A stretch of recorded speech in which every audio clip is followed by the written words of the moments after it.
Despite what their moms told them, they just aren't talented enough for radio. Unfortunately, anyone can have a show these days. Sean. Well, I'm pretty hard to figure out sometimes. In fact, I can't even figure myself out sometimes, so don't you try to. Joe. You're an idiot and really a disloyal person. This is the Cuse Militia. Those two unapologetically biased, orange-blooded homers, Sean and Joe. It's the most bullshit thing I've seen in 30 years. Welcome, orange men and ladies. Happy Sunday. This is the Cuse Militia with Sean and Joe. At Cuse Militia on the socials. Go there. Join the militia live on X Spaces for the final segment of each show, God willing. And Syracuse gets handed their first loss of the season in their conference opener, 31-14 against Clemson. If you didn't already know, but you'd think they were 0-5 at this point, not 4-1. So by the reaction, you'll hear from us and we'll hear from you. And if you listen to us, look, it's another level. And this was one of the things, one of my cons to not getting a tougher conference game before all of your cupcakes are over with, right? And they weren't all cupcakes, but I'm just saying it's good to get tested early than to get your toes wet a little bit more each week. Syracuse, not ready. Garrett Schrader's, didn't look like himself. So maybe that was the hit.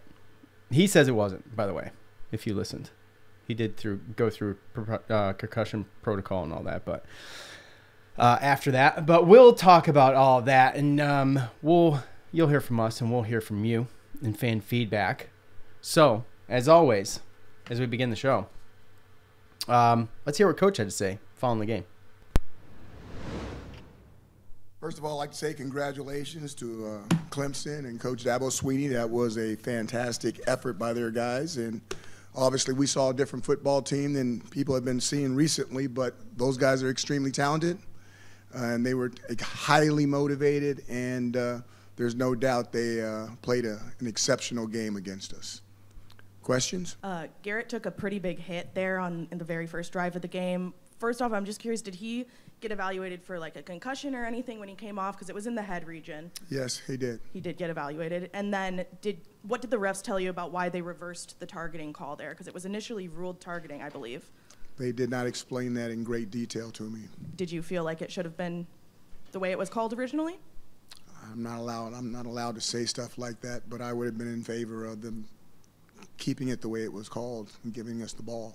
What do you think Brady's range is to be, to have a good chance of making a field goal in the Dome? What do I think? Yeah.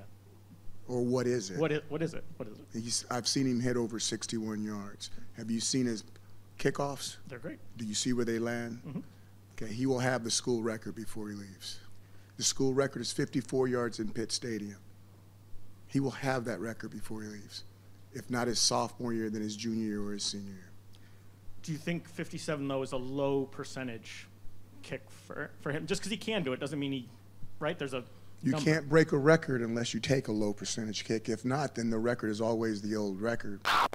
Coach, what went into Dan Villari getting much more time in the offense and becoming much more like a key contributor today? I just thought we had some plays in that was going to work well against their defense. Dan has been doing extremely well in practice. We wish we could have had him in spring ball or earlier in the fall. He's been out with an injury for a long time, so we have to make sure, A, that his injury is not going to come back that he had, and B, whether he could catch up not only cardiovascular-wise but mentally with what was going on with the offense. Speaking of the offensive line, Kalen Ellis played for the first time today. Like, how much practice had he had coming into this week? He didn't come in until late in the game, I know, so. Came in the third series. Oh, he did? Okay, I missed that earlier. Then is he back to full health yet, or still kind of we have to see what this game did to him and see how he responds in rehab. I think that some of those penalties really shaped the game, but penalties are a part of the game. And we understand that and they understand you're not going to get every call. You have to learn to deal with that. That's just part of the momentum and the adversity that goes along with the game. Penalties will never be used as an excuse whether you win or lose football games. Coach, after those 2 early fumbles, did that change the offensive game plan at all? And what was your kind of reaction to those?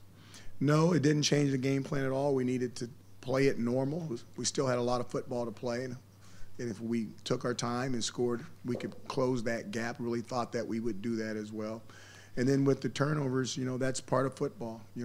I think I remember a play in the Dome this year where Garrett broke out, scrambled, and got a ball off at the very last minute.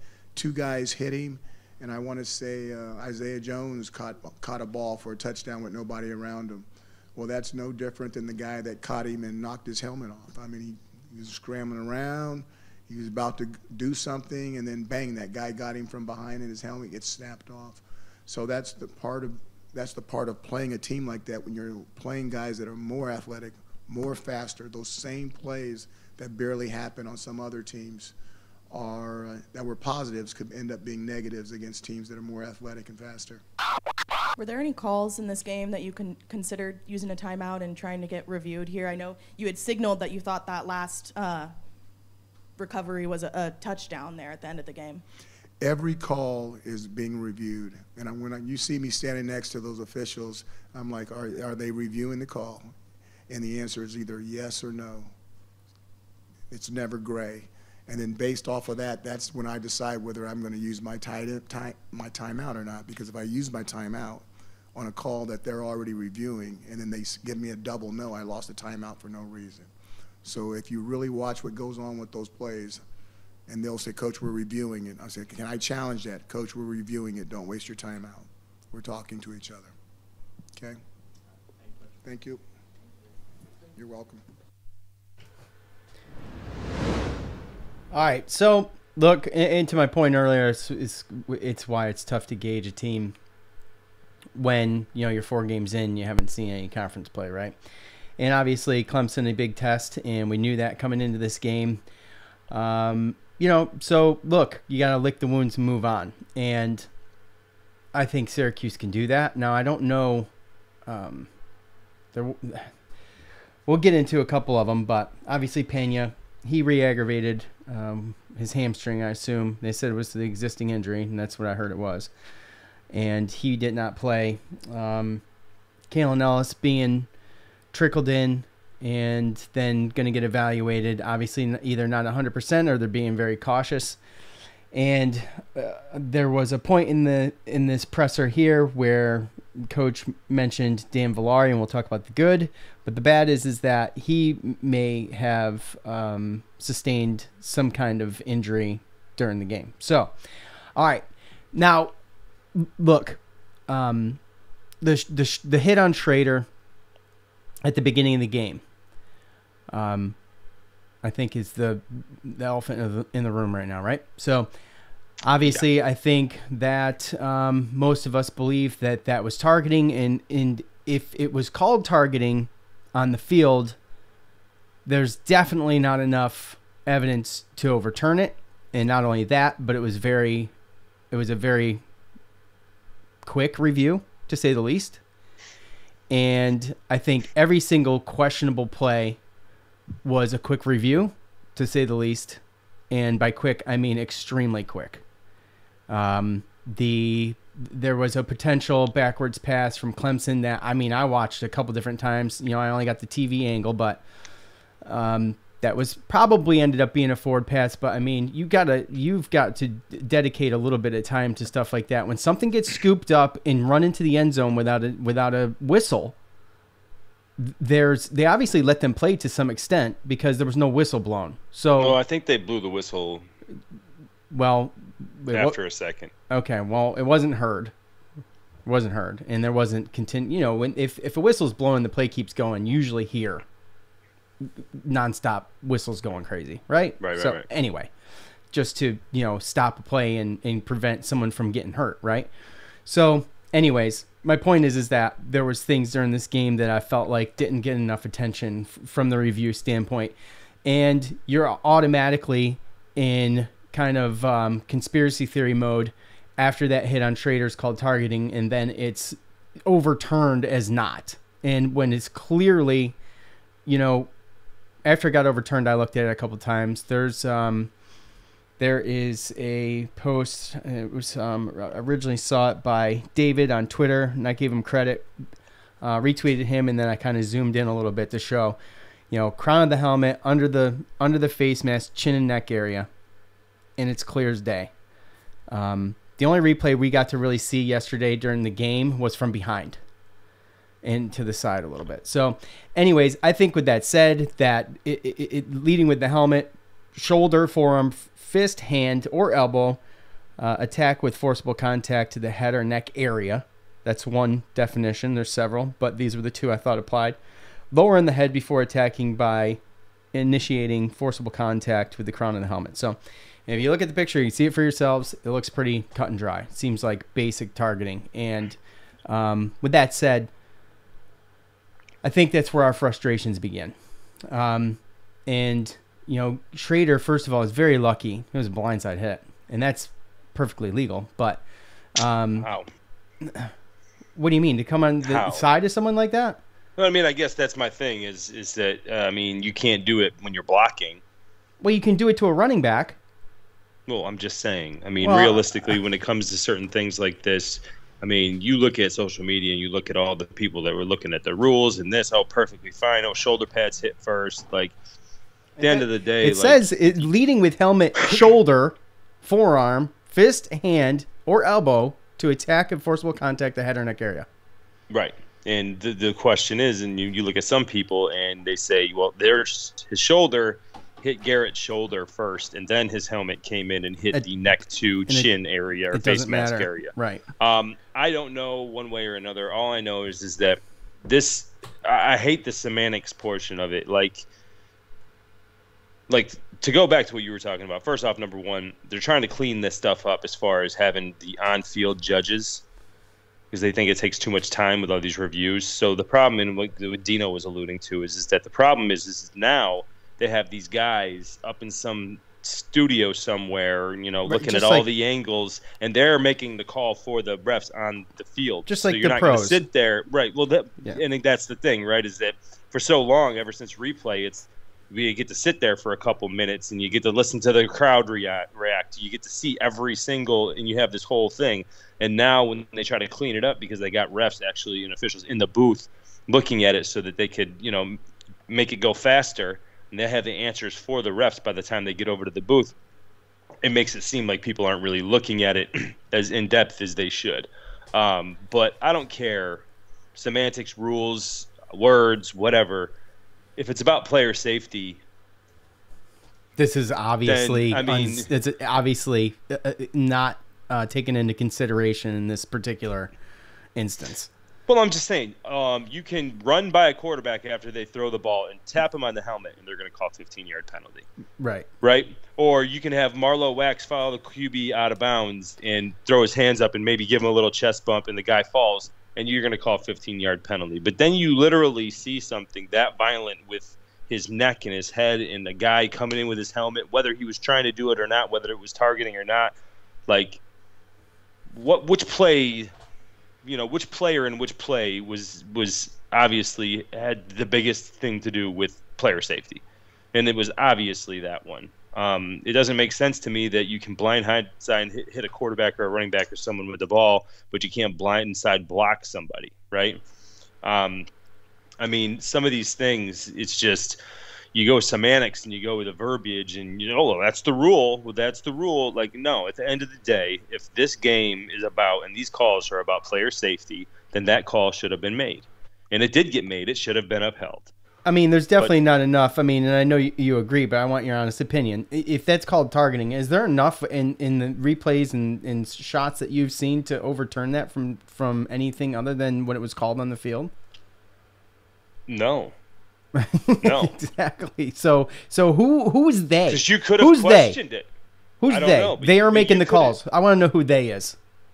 Oh, I don't know who they is. I'm just saying that if they didn't call it, then there might be some arguments if you want to go through the whole instructions of what is targeting, what is not, and I think sometimes it's tough because sometimes it's targeting but on accident, and then should a player have to get ejected versus targeting where you can clearly see that the person is trying to hurt them.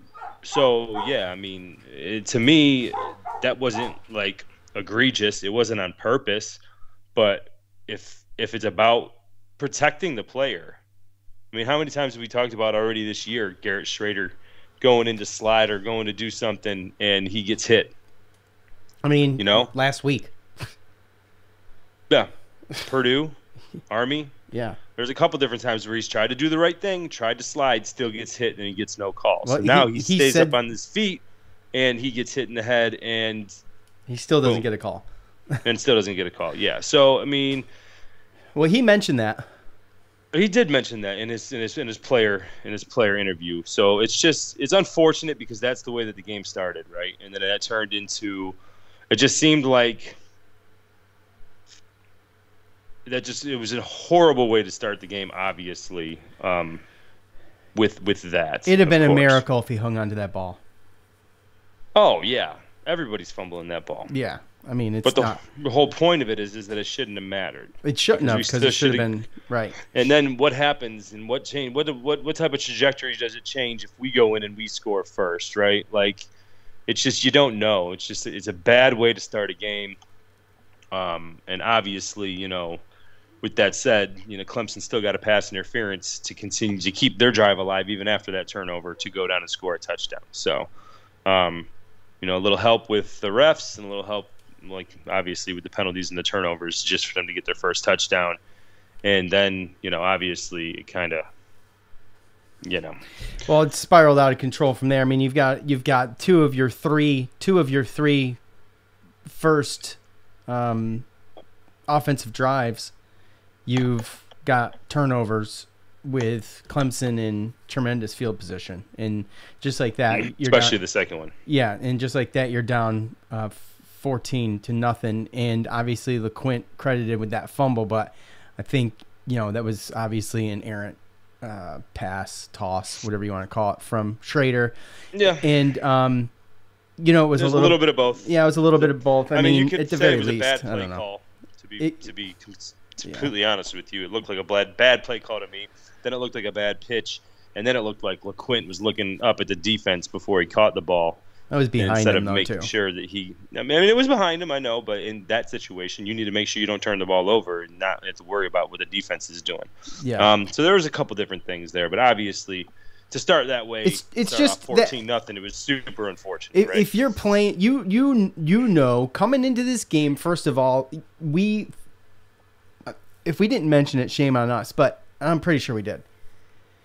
To play a Clemson, even at home with your crowd and your people and feeling good coming in 4-0, you have to play a perfect game. As soon as something like that happens, you're shooting not just shooting yourself in the foot, but to play from behind in a game like this is inevitably going to cost you the game.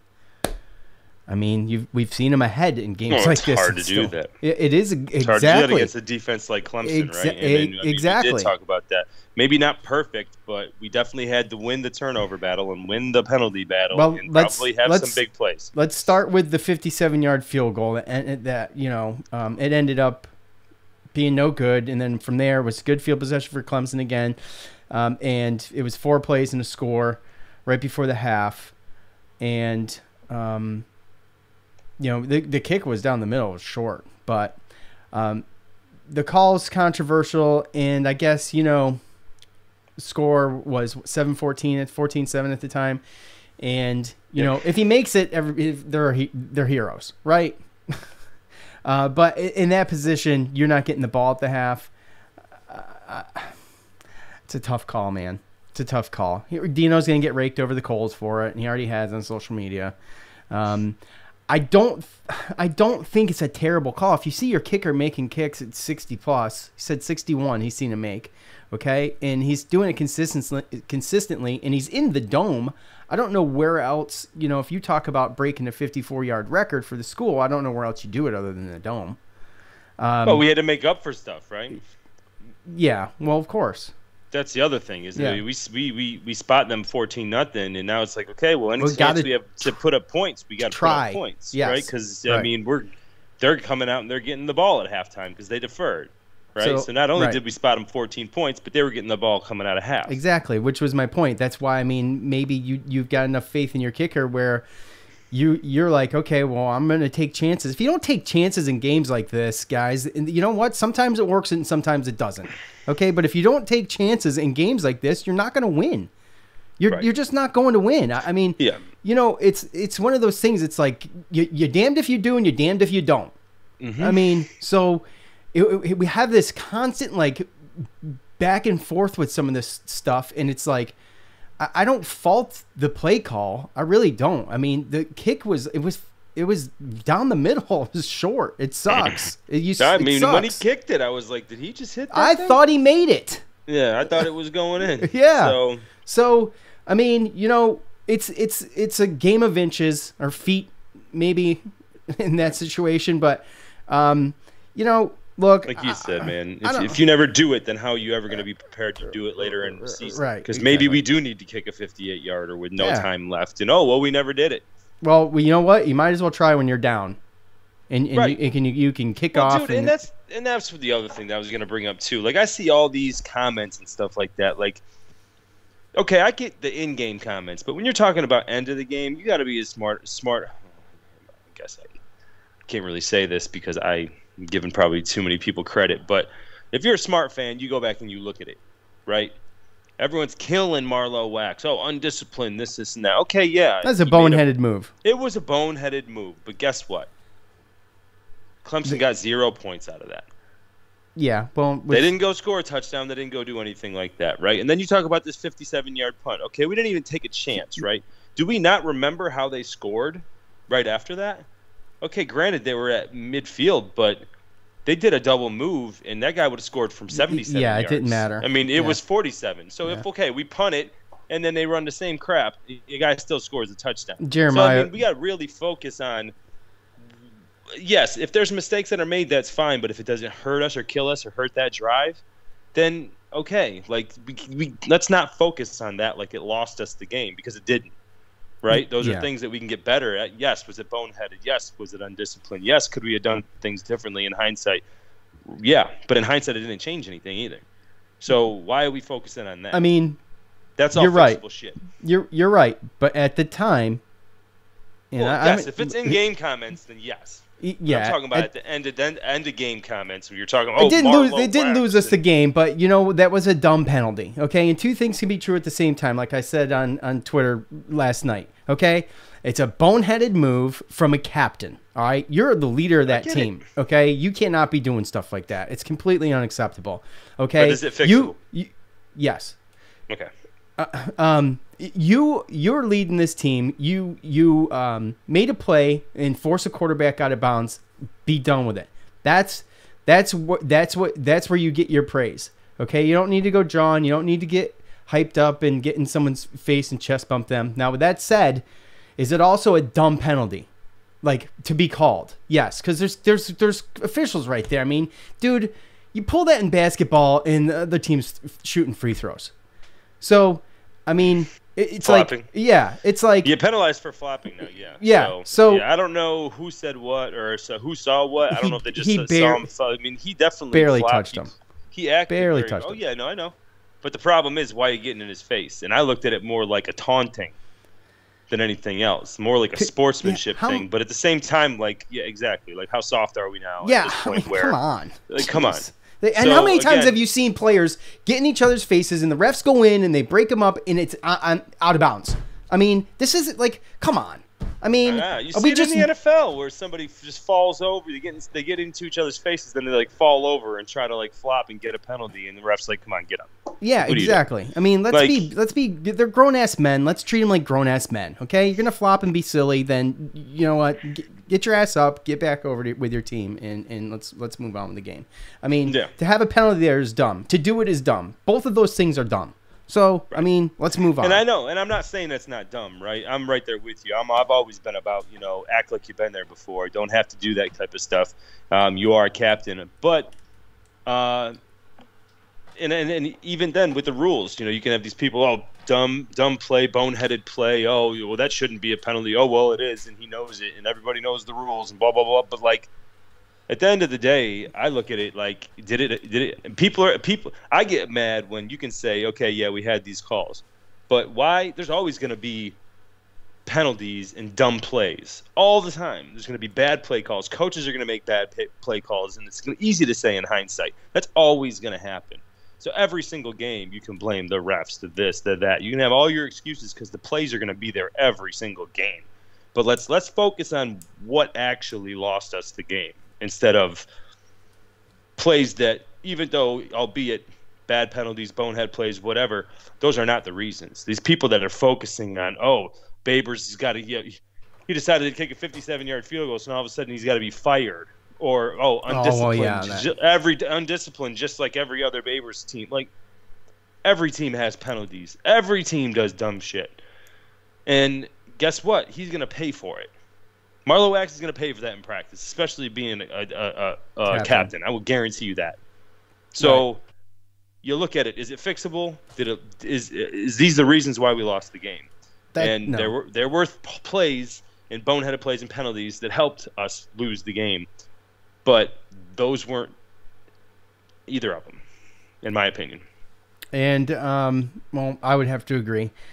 Villari, I thought he looked, what a breath of fresh air he was in the game against Clemson yesterday. And, you hope to see more of that. Hope he's all right. I'm not sure what kind of injury was sustained. Looks like if that's where he's going to be, that's going to be a tremendous fit because the dude can just run people over, right? So, a breath of fresh air, like I said. Happy to see that. We talked about the penalties a little bit, but just as kind of a 30,000-foot view, 9 penalties for 92 yards. There were 6 for 67 in the first half. So the PIs killed us, and thankfully it's not the NFL rules. Let's just be thankful for that, because we would have got destroyed on the PIs. So and I thought those were legit. Now I saw some that weren't called that we could have probably benefited from too. Yeah, so there's that. Donovan Brown did an out and up and grabbed. He had his jersey grabbed and stuff like that. So, look, a lot of good things with that type of thing. And that was the one thing that I was worried about as well, because we talked about Clemson trying to make Schrader beat him in the air. And we have seen teams be able to stop, the run and force Schrader into quick decisions. And sometimes he makes some bad decisions. That last interception was bad. And let's not kid ourselves. We've seen bad games from Garrett Schrader because of the fact that our offensive line can't pass block. If we get away from the run too early and we're playing against a really good defense, we've seen bad games from Schrader. So all this talk about, concussed, get him out of the game, he did this, blah, blah, blah. No, I just think Clemson's defense was really, really that good. I think that we have young guys that – think about it. Beginning of the season, who do we think were basically going to be our top 3 guys coming back from last year that were going to help us on offense, minus LaQuinn Allen and Garrett Schrader, in the passing game, right? Aronde Gadsden, Isaiah Jones, Trevor Pena. Yeah. We don't have any of those 3, right? Yeah, I guess we could have thrown Alfred in there. You could have thrown Alfred in there, right? But if you look at top 4 or 5, that's what we were looking at. And 3 of them are gone. Now we're looking at Hatcher. Now we're looking at Brown. Now we're looking at even Gill Jr., right? And all the way down to now Villari's out here looking like a real tight end. So, again, this is still an offense in growth because a couple of our big keys and cogs and people that were going to help us aren't available for us right now. So you can see in a lot of those people talking about why we throw in deep. A lot of those plays were good. The receivers weren't giving themselves enough room, right? Some of those plays were bad. It seemed like it was when it was in bounds, we didn't catch it. If it was out of bounds, we caught it, or the receivers couldn't get a foot in. Those are the type of pass plays that you're going to get against Clemson's and one-on-one type stuff with the bigger receivers. And that's just experience. That's just figuring out passing and catching with your quarterback, but keeping yourself with enough space on the sideline to make a play. So you saw some what looked like bad plays yesterday, but really it's just we got young guys in our receiving room, and they are going to have to step up because they have to get separation from these corners, and getting them from players like Clemson's defense is very, very difficult. So if we don't get better at that, and we don't add new wrinkles with Villari and other stuff like that, then against good defenses, it's going to be a long day.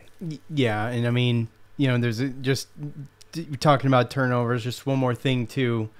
I think hit on that end is that we missed a couple. Jeremiah Wilson missed one, and Marlo Wax missed one. Interception. Oh, wasn't it Jaden Bellamy? No. No? No. I thought it was Jaden. I was going to say Jaden. I remember Jeremiah Wilson almost had one because it was earlier in the game, and then Marlo Wax almost had one. If Jaden Bellamy also almost had one, then that would be 3. But there was at least those two. There was a bunch that were close, and Bellamy, he stuck out to me yesterday.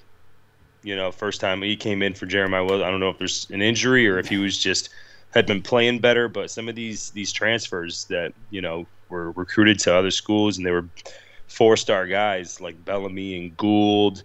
Our transfer there, Miles Farmer, he was the one that had the tackle for the fumble and that Bellamy picked up. So, I mean, some of these guys in the secondary are starting to step up, and that's another thing I like. That I thought our defense played really, really good yesterday, considering.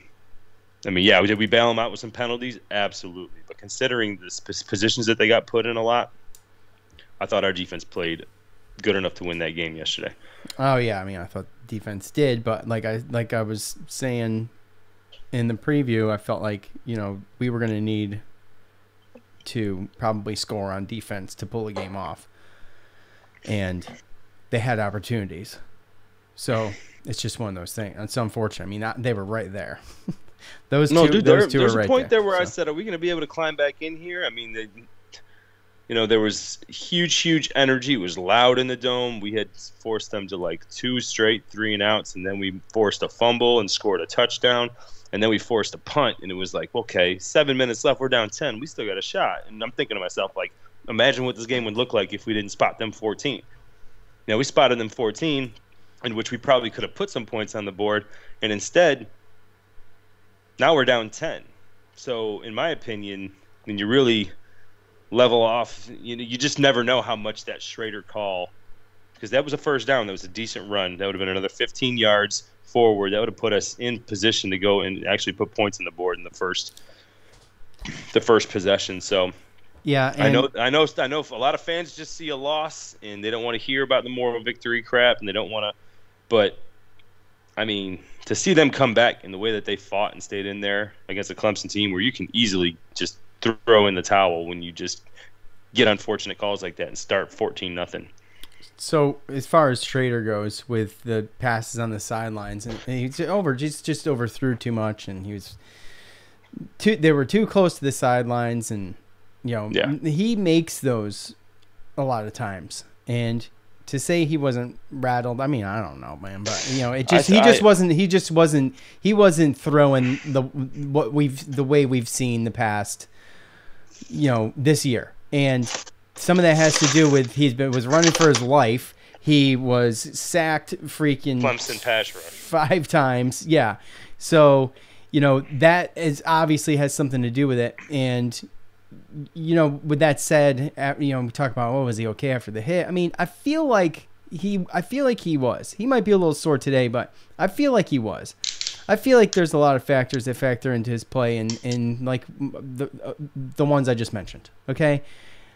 He was taking a beating, and the offensive line wasn't giving him any time. And it's just one of those things. It doesn't surprise me, and that's kind of why I didn't pick Syracuse to win this game, is because I just wasn't sure that our offensive line was going to be able to handle this defense. They've got NFL players on this defense, and I just felt like it was going to be too much, and always hope for the best. But reality sets in with me sometimes, and you've got to face it. I mean, it was a tough test, to say the least, and it is what it is. You like I said at the open, you lick your wounds and you move on, and I feel like as collegiate athletes, they're going to be able to do that, but the fans need to do it too. Like, the the reaction from the fans, the fire Baber stuff and all this other like nonsense, it's just noise to me. I'm so tired of hearing the ridiculousness of some of this stuff. And some of it I understand, but to call for the coach's head like after one loss, and that loss is Clemson, like, guys, come on.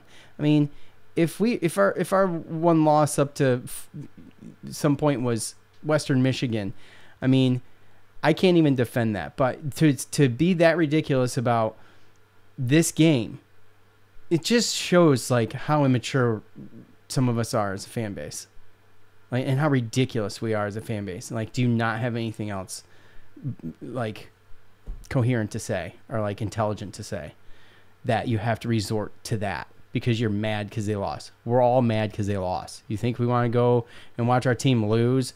I mean, people get upset, but it's not, I didn't even think the play calling was terrible. I didn't think it was terrible. I mean, what do you do? You're playing from behind. What do? You know what I'm saying? You've got to take chances. You've got to go down the field. You've got to speed the game up so you can get quick scores. Well, I don't know. I mean, everybody wants perfection all the time. It's impossible and it's undeliverable. And until we realize that as a fan base, it's always going to be the constant same chatter and ridiculousness that social media brings to athletics. Period. It's so old and tiring, and having to do the show and talk about it. Like, we got fan feedback coming up. I've looked at a couple. I don't know. I wish I would have proofread them, but I was just curious last night and took a look, which I don't usually do. Just because it was a loss, I wanted to take a look. And I was like, oh, gosh. You remember the days of, the 1-10 season, Joe? We came here every week and had to do that and talk about the same things over and over. It's so agonizing. Right. I just can't do it. And this team is so much better than that team. Oh yeah, I know. Like, so much better. Like, to be perfectly honest with you, like, that those things can't happen against Clemson and you win a game, whether it's the ref's fault, whether it's our own undisciplined team's fault, whatever, right? Like, but it's wow. Stephon Diggs. Yeah, well, I got Josh Allen in fantasy, so that was I don't know how long it was, but it was long enough to give me bonus points. I know that. So yeah, it's just, we know that, but to see the way that we held them, I mean, you look at it, they had 126 rushing yards, right? And what was it, a 30-something yarder there at the end for them to run and get that last touchdown? Like, we were holding them to under 100 yards rushing. Maffa's last touchdown when it went to 31, yeah. It's 32 yards. We were holding them to under 100 yards. There was a bunch of They held Will Shipley was held in check the whole game. I mean, really, what did he end up with? 61, guys. Okay? Yeah. And on top of that, this is a defense that held Florida State to 22 rushing yards. We had 100. And there's probably more there if you're not counting the sacks, obviously. But obviously, they forced Schrader to throw. We had some drop passes, and we had some bad throws. There were some bad throws, but there's also, again, it's funny when you listen to certain things, like you listen to Babers, and they're talking, and you get these media guys that are sitting there asking them, well, what happened on that play, or what happened? Like, it takes people that know the game, like it is their career, to look at tape and figure out what the hell is going on and what went wrong and how to fix it. Yeah, and you're asking them 5 minutes after the game ended. Right. But these guys are saying, I need to go look at the tape to see what actually happened on that play, because if you actually do know football, you know that there's a multitude of things that can happen in a play that could force a play to the result of whatever that play is, so to speak. So it's like one of those things where every single, like the casual fan, they see a quarterback throw an interception and they're blaming the quarterback every single time, right? But you don't know if there was something else out there. Did the guy run the right route? You know what I'm saying? Like, there's a lot there. And so a lot of these routes that he was throwing off to the sideline, if the receiver gets too close to the sideline, doesn't allow them to keep the space, Maybe he's lining out too far out, right? Maybe he's not staying inside enough before he pops out and uses those extra 3 or 4 yards that he just gave himself. There's a couple different things, and we don't know. Was it a bad throw by Schrader? Was it not a good catch by this guy? Where were they lined up? How fast did they go to the outside? It's those type of things, because you're trying to keep the defensive backs as basically clueless as possible. So in my situation, I'd want to keep 3, 4, 5 yards to my right as I'm running my route and let Schrader be able to throw it out there, so then I can use that to go out and get that. But if I go out there immediately and I get out too far, now I just basically kind of just it's like a choke point where the defender is going to push you and pull you out to the sideline to where you're not going to have enough space. And that's another technique that defensive backs and corners actually play. Is you get too close, those receivers get too close to the sideline, don't let them have that sideline to make that catch. So if coaches don't know until they actually look at the replay and look at different angles and this and that, then what is this damn armchair quarterback at home? Like, you can't say it's Schrader's fault. You can't say it's the receiver's fault. You don't know what happened. Yeah, you don't even know what play they called, what route they were supposed to run. None. So, yeah. None. Yeah. Do you know on that play where the receiver was? Where was he lined up? Is he lined up too far outside? Did he go outside? Did he take the route there too early? To your point, no one's paying that much attention watching the game because to be that's entertained. My whole point. Right. I said to your point. So, look, that segment ran long. We still got to do this agonizing other segment. So, let's get it done. It's time to hear from you.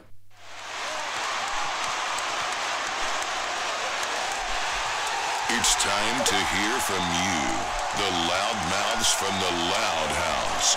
All right, y'all know what to do. At the end of every game, I ask for your thoughts on said game. You go to Facebook and X and leave those thoughts, and then we talk about them here.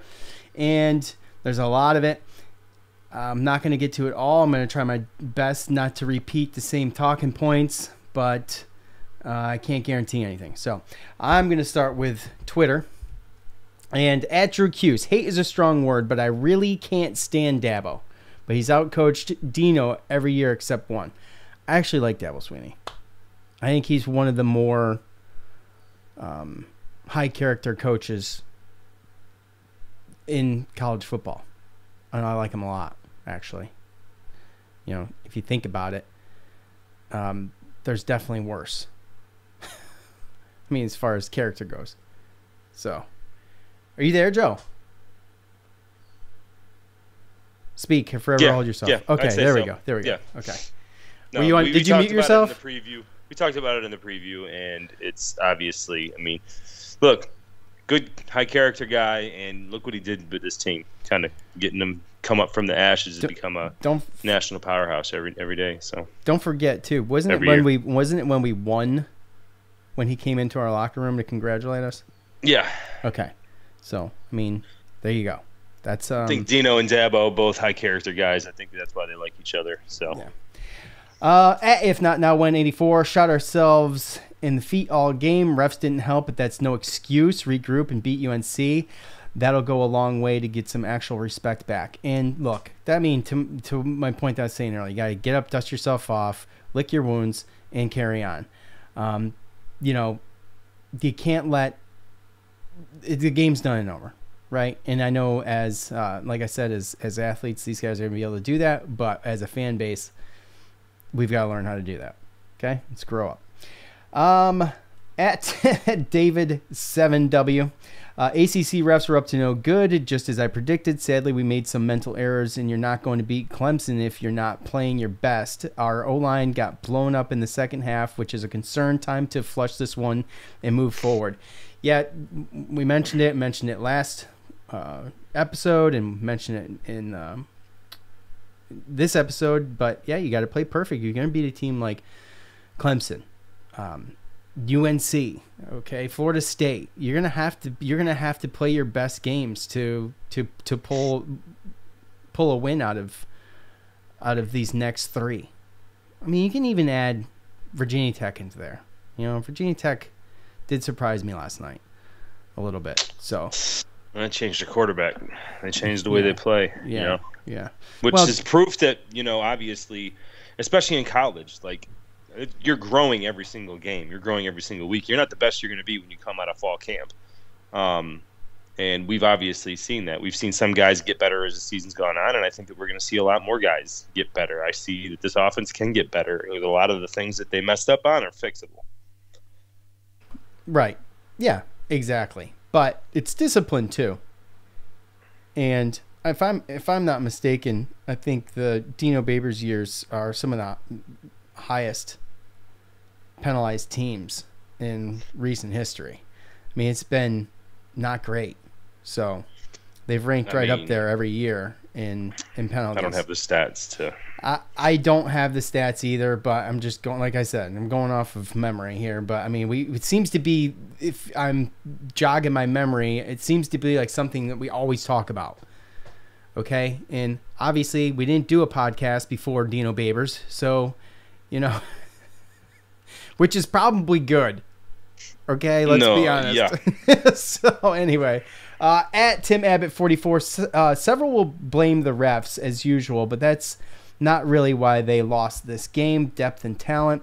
The Orange had puncher's chance, but had to play a damn near perfect game, which they did not. Not calling for Dino to be fired, but this is all Syracuse will be under him. So what do you think about that, Joe? Because we've seen the recruiting get better. We've seen the depth grow. And, you just pray that it's not going to be another year of mediocrity and going, 7-5, 6-6. It's interesting, too, because we had put a poll up. It was Tyler said, hey, why don't you guys put this poll up? So we did in what you would consider a successful year for Syracuse football this year. And I'm trying to kill time so I can go to it. It didn't work. Yeah. What do Cuse fans consider a successful season? 6-7, 8-9 wins. 6-7, 8-9, 10+. Right. Leading in this poll is 8-9, and you could. I think that's where I would go to if I was able to vote in this poll. That's where I would go to. 6-7, I think is good, but I think it's mediocre, and I think that we should at least be able to do that with the team that we have. So I think 8-9 is successful, and if you can even maybe throw the bowl game in there, maybe, or maybe not. Let's not. Let's say that's regular season, but that's a tall order, man. The ACC is tough and getting tougher, and I feel like we're tough and getting tougher. I just don't know if we're getting tougher at the same pace. Does that make sense? Yeah. Well, so there's a lot of people, and again, this is one thing that I was asking too, because I'm looking at some of these, like, just for example, just to piggyback off right now, right? Because Gary Tompkins on Facebook, keep the same coach, get the same results. Every time it seems SU has turned the corner, along comes a big game they need to win, and they up playing mistakes riddled undisciplined football that falls on the head coach and his failure to prepare them yet again. Sometimes it does, and I agree with that. It's time for Babers to go and get some fresh blood here. I don't agree with that. And then Bobby comes back. Are you ready to regress? This is what we are, period. We have closed the gap with teams like Clemson, period. 10 years ago, we lose this game by 50. And then even Dan Davs comes in. I agree with your assessment, but am in outright denial that Dino needs to go. Love what he brings to the table. Love how hard his teams play, but it's so hard to ignore that in big spots we get the same big mistakes, the same lack of discipline, the same questionable play calling, and the same frustrating games. Hey, at least there's a chance to clean them up and do some damage to other good ACC teams. Can't quit yet. So, like, even right there, you just had 3 different types of fans, right? Like the fan that just thinks that. Was that a conversation? There was a conversation? That was a conversation, okay. Yes, based upon the replies off the first comment. And my whole thing is that there's some fans out there that they won't be okay until it gets back to like McNabb era days, right? And that's why they say, I'm not going to go to the Dome, I'm not going to do this. But my thing is, my question going into it is, how many people had Syracuse going 4-0 to start the season? How many people had them winning 8-9 games in their prediction for them to have a successful year? Because I pretty much remember that a lot of people said you make A lot of people were on the side of you make a bowl game, it's a successful season. Yeah, but we've had that. Right. And then you want more. But then you start 4-0, now you want more, right? How many people had us going 4-3? Not many people, especially after that 3-game win streak. Most people had us going to that Virginia Tech Thursday night game with a losing record at 3-4. So realistically, it's you can change your expectations as the season goes on, but you started the season saying if we make a bowl game, that's a successful season. Now all of a sudden you lose one game, you're 4-1 to Clemson, and now you want the coach gone? You just told me less than a month ago that if we win 6 games, that Dino should be fine. And now all of a sudden Dino's got to go. We're 4-1. Yeah, that's the stuff that I can't deal with. The stuff that people they get too hyped up, ready to go. Like we knew these 3 games were going to be tough. Clemson is Clemson, right? Yeah, and I mean, look, I'm of the belief that if you're a 6-6, 7-5 team every year, success, the bar needs to be raised. And that's why I say that. Now, I don't. But we haven't even been that every year. I know, but we've been damn close. Dino's been to 2 bowl games. Yeah. How many? What is this? What year? This is, I think, his 7th or 8th 7th? year. Did we were? What did we come in on his 2nd year? No, it was his 1st, I believe. No, I don't think it was, and here's why. Because I don't remember doing the Virginia Tech game when the whose house our house thing. Right. I can't remember. Yeah. Anyways, I mean, look, you want to just go to a mediocre bowl game, then okay. I mean, we strive for mediocrity on the show, but it's because we know we can't do better. I feel like this team can do better. So I feel like they're building something, and they've built something. And like I said, I think they're good and getting better and tough and getting tougher, and they are getting deeper in these positions, in the skilled positions especially. And I just feel like that, with that said, you expect more. So to be successful, you have to raise that bar. And that's all I'm saying. I'm not, obviously, you know me, I'm not on the call for the coach's head thing. Your team's not going to get better just because of your expectations. Your team's going to get better based upon your actions, right? I didn't say because of my expectations. I said my expectations are raised because of that, and I think you have the ingredients to be more successful, and therefore, because of that you raise the bar. You do it in your personal life. You do it at work. You do it. It should be the same thing. It should be the same thing. But it's easy to do when you're part of it. I understand that. But when you're sitting at home, not going to the games, not being a part of it, not doing your part, and then sitting there bitching about it because you want this team to be good, what is that going to do? Well, they want Chia Pet good. They just want to pour some water on it and have it be done. That's what I mean, right? Yeah. I'm not saying that, yes, okay, obviously I think this isn't me being like, oh, yeah, we start winning 10 games, I'm going to start cheering for somebody else. I'm going to be upset. Like, obviously not, right? But you have to just be realistic from where this program came from. This program got decimated. Everything that happened from – it was like 20 years of just terrible. From McPherson to Pasqualoni, everything that happened there, it literally got washed away in 4 years. They pressed the reset button, just gone.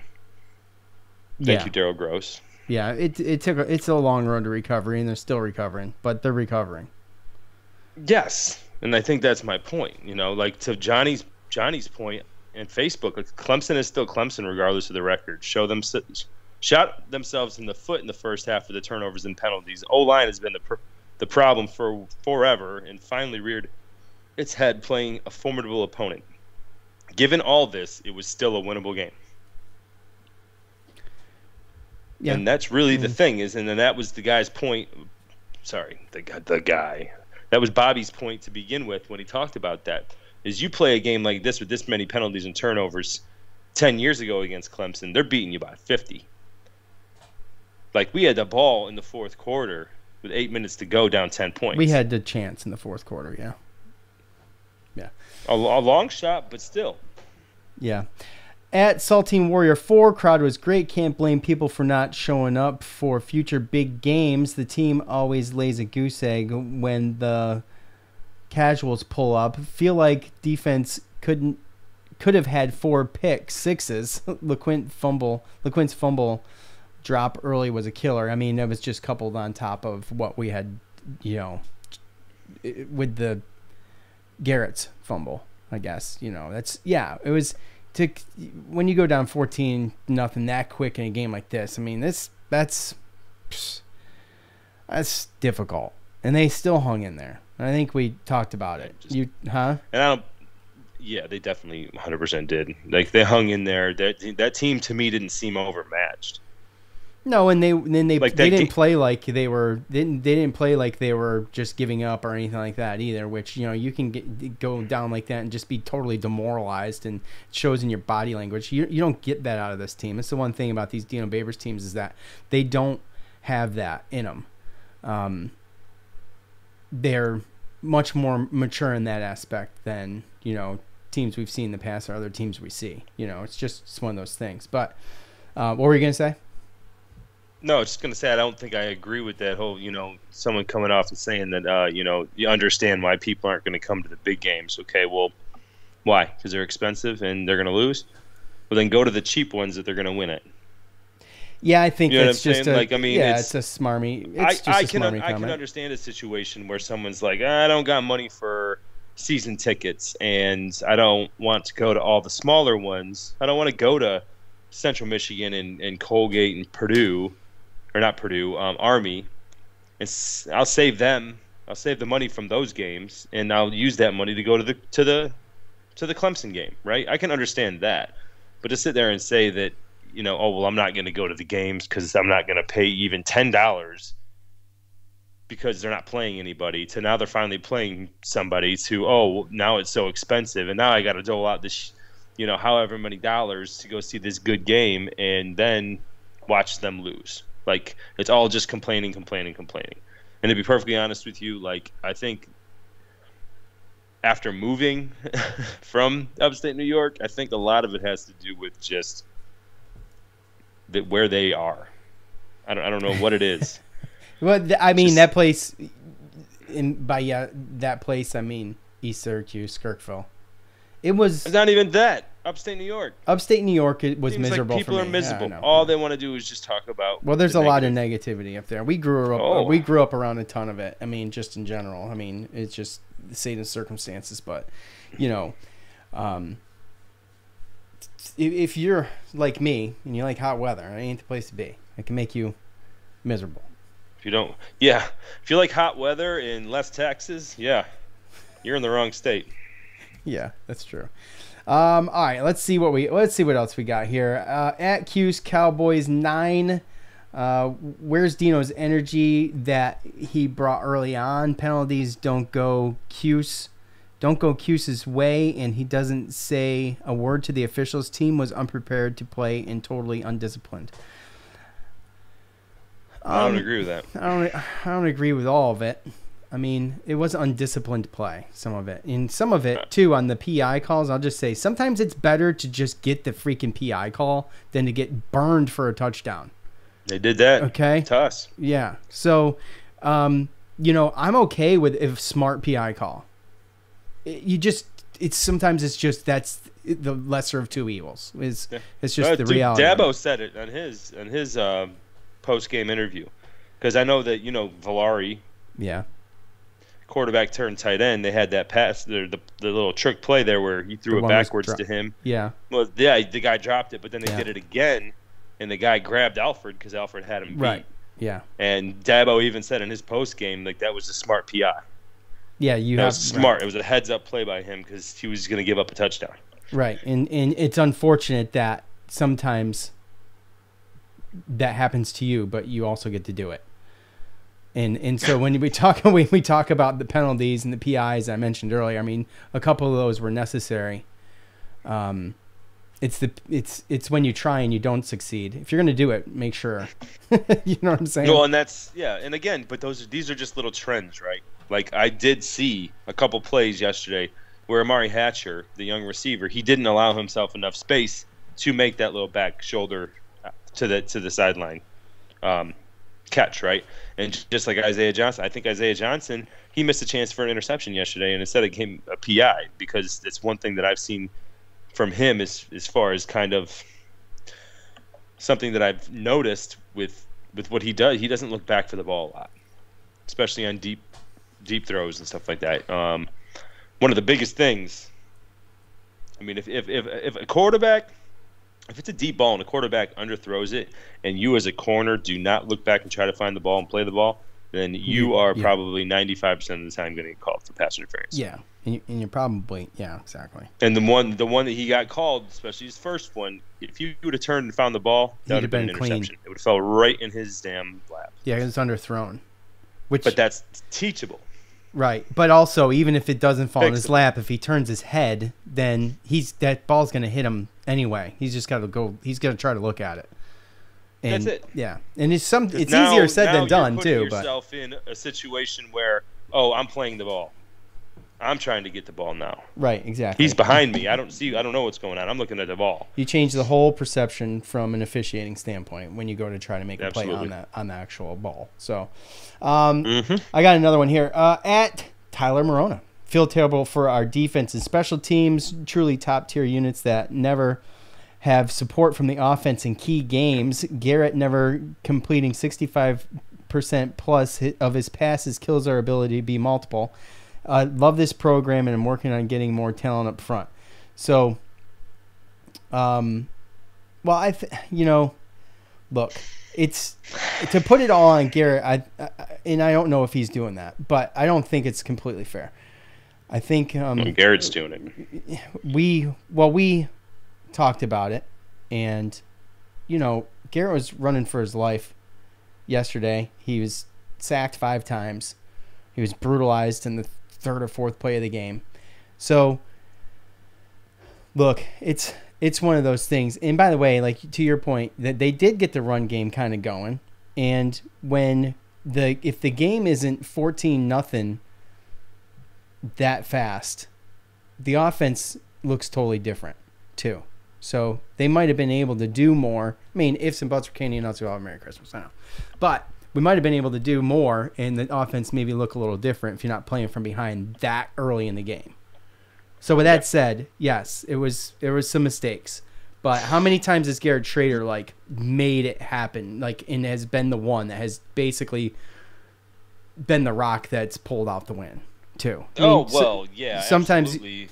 Sometimes you're gonna be that guy, and sometimes you're gonna be the guy, and the quarterback is that guy where that lays on your shoulders. And so in that aspect, I understand that, but I do agree. I feel bad for the defense and the special teams too when games go like this and it's just bad offensive performance. But Garrett's a humble dude.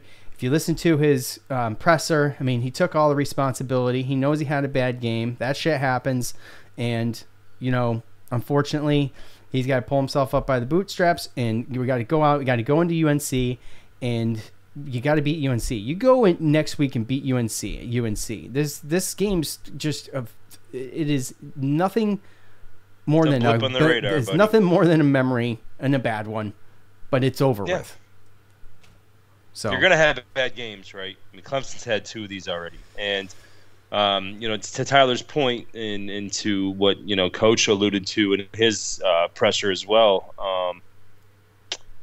that Schrader, he's there's certain teams he can pull some type of plays off with, and then there's other ones they can't. And if you've noticed in the past against elite defenses, in which our offensive line might be beat up or can't handle him, that he doesn't do as well as he's not in his element. He's not in his element. I've seen him, and he has thrown those type of across the middle.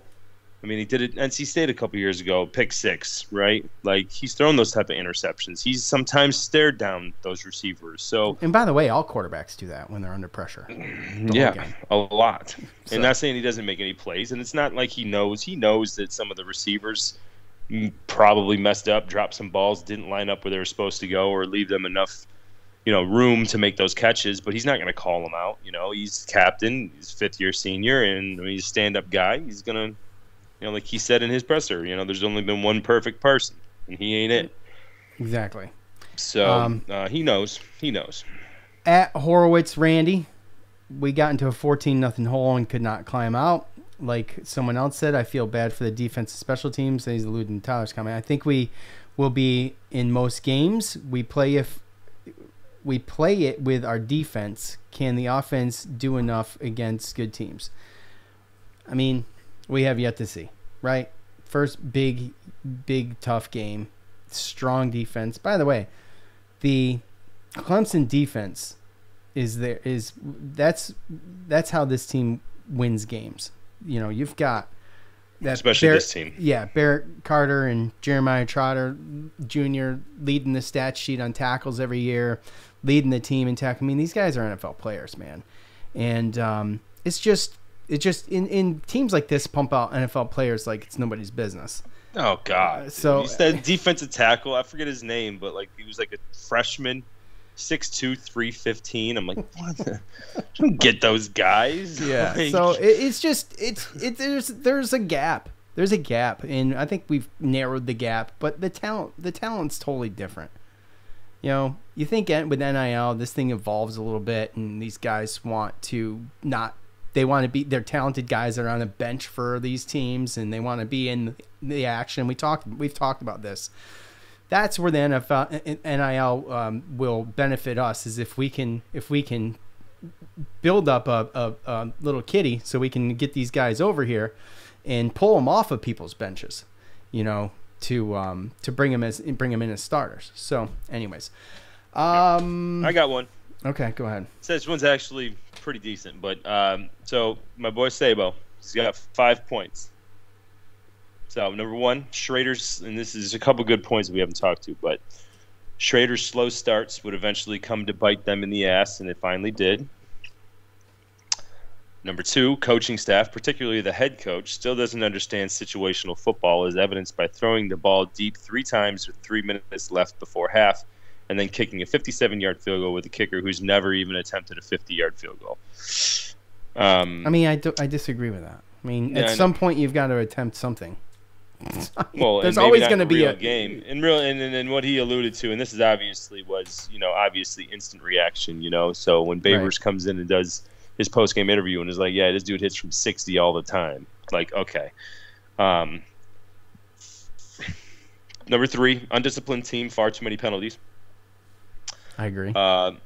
Number 4, which is one that we haven't talked about. This is kind of the big thing that I noticed, but not blitzing on 3rd and long situations, therefore giving Klubnik the opportunity to sit back there and pick apart coverage and make plays with his leg or with his legs. That's definitely one that, they got many of first downs where he had way too much time a bunch. Stop him, then we'd rush 3, and they'd get some guy in sideline, with a comeback or something like that, right? So that was one that we talked about. You got to keep it up. You got to stay aggressive. Just because it's 3rd down, you still got to get pressure on them. And there was a couple times where we only rushed 3 or 4 and did not get pressure, and he extended the play. And it's hard to cover people for 4 or 5, 6 seconds, and we kind of paid for that. And also 5, dropped passes and Schrader's inability to hit on deep throws. I've never seen a team and coaching staff so intent on beating themselves. Rinse and repeat, CO in the Pinstripe Bowl. Well, and of course, that's angry. Yeah, that's an angry fan instant comment. Reaction, right? Yeah, well, we've seen Schrader connect on those passes before. So I would disagree with that. But there's some good points there, and I understand the frustration, and I think it's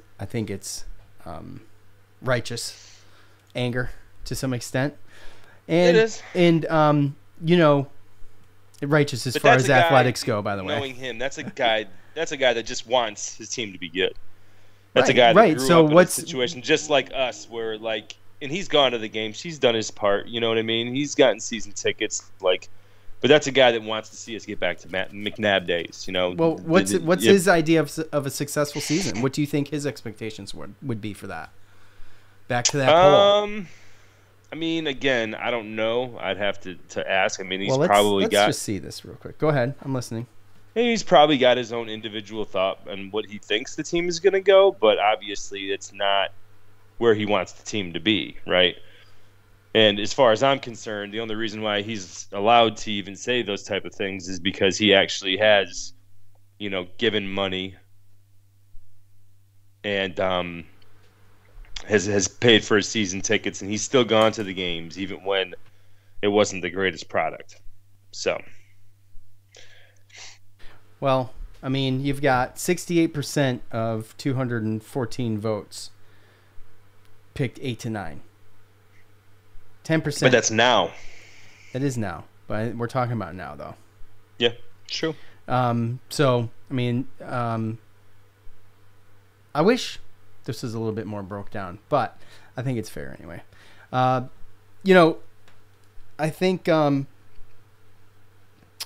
think everybody's on the same page with that. I think I'm just only bringing this back up because of his comments and your comments on his comments about him just wanting to see his team do good and, see y'all in the Pinstripe Bowl. That's a snarky way of saying this is not enough. The mediocrity and going to a crappy bowl game is not enough for me. I want to see more than that. And that's kind of my point earlier. Right. Is that, you're a successful when we season. Went to the Camping World Bowl, but before, I went with him. He traveled to Florida. He went. It was a legit bowl game. This is my point. And probably to him then, that was a successful season. Okay, right? Now things change because you don't want to just be that. You want to be better. You want to raise the bar. And that's his frustration. And then with that being said, that's kind of was my point. And I may not have been able to articulate it well enough, but that was kind of my point. Like 6 to 7 wins every year is not going to, at some point, that's just not successful. Even if you drop back to a 1-10 season and then you come back and you go to a couple bowl games, still it comes to a certain point where you're just like it's frustrating. And I'm not saying I'm mad about it. I'm just saying I'm perfectly fine going to a bowl game. I would like a bowl game to mean something though, where people don't opt out and you have your team. I'm talking both sides. I don't want some of these bowl games that we're going to turn into the NFL Pro Bowl, where it's just it doesn't mean anything. You're just getting to watch one more game with, and it's more like it's almost like a scrimmage, like a beginning of the year type of game. And trying to get people, like younger kids, because people ready are for next year, right? You don't. That's not what I want it to turn into, and that's what it will turn into. And so that's kind of where it already has. And it's I know. Worse when you turn the playoffs to 12 teams, because even now exactly. it's like the New Year's Day Bowl still kind of means something a little bit, right? Right. Well, as soon as this 12-team playoff starts, it's going to be out. It's going to be out the damn window. Yeah, and you gotta be part of that, and I think there was years where we were close. There was years where we were close to that type of situation, and you think we're just a few issues away from I think not being in the college football playoffs, but who knows, down the road, maybe. I know that there was a lot of recruits and there was a lot of special guests yesterday at that game, and unfortunately, it just didn't pan out. That's a lot of pressure too. Maybe that's part of it. Coach did say, there were some guys, some younger guys, they hadn't seen Clemson before. There were some younger guys, and there were people on the team, and that just weren't ready for the big lights. And by big lights, I mean the lights in the dome at noon, and they just weren't ready to be to be on a national stage like that, playing at Clemson. And I guess that's understandable, but you want to be able to get those guys that can overcome that. And then that's another thing. So, I don't know. Yeah. We could sit here and analyze it like for another hour and a half. No, we easily could, but I'd rather leave with a comment like Jake, top fan Jake. Top fan Jake. where he says Syracuse will always have to play a clean game to beat these type of teams. Too many mistakes. The defense played well enough to win, but the offense didn't help out the way you would have wanted. Unfortunately, we might very well lose the next 2 games, and our fan base will fall off a cliff. Oh my gosh, they will. They'll jump. Despite the fact that after this gauntlet, we can beat every remaining team left on the schedule, nobody is even close to the talent of Clemson, UNC, and Florida State. If we can stay relatively healthy, I fully expect 8 or 9 wins when it's all said and done. Go Cuse. And, I mean, that's true. The middle portion of the season is going to be the toughest spot. Health is an issue. It's becoming more of an issue, and it does every year. Right around mid-season, we deal with health issues, and we're in the full throes of it right now. So, yeah, but we are also deeper. True, but yes. Well, I'll leave it there. So, you've got UNC on the road, Florida State on the road, Virginia Tech on the road, and then you've got.